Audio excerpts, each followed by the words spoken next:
Hi everybody, I've gotten a lot of questions as to how I make the fish in the ponds that I make. I make them differently every time, and I don't have a written pattern for it yet, but I just wanted to kind of show you on the fish how I make them. So the process is actually pretty simple. So the first thing I do is I crochet a chain for the length of the fish.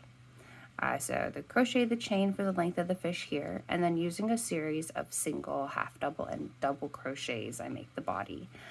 So the single crochets are the shortest, half doubles being the medium, and then the double crochet being the tallest.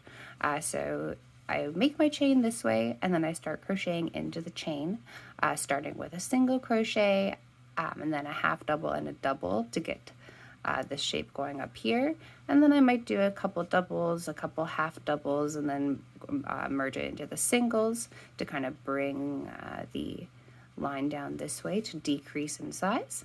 Once I get to the end of the chain that I originally made, I actually chain a few extra to start the tail, and then slip stitch back into that same chain I just made.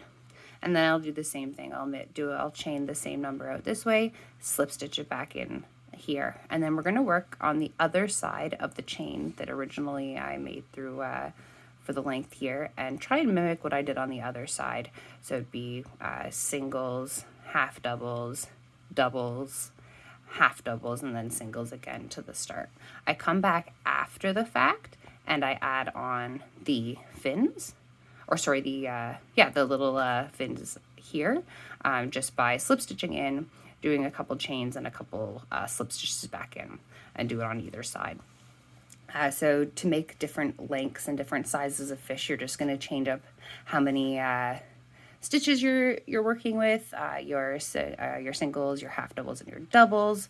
So for this guy here, obviously he's a little bit fatter. This guy's a little bit skinnier, so I used more doubles and half doubles here, more singles here. So you can kind of change it up when you make them to kind of make more interesting shapes. That's why I don't have a written pattern for them.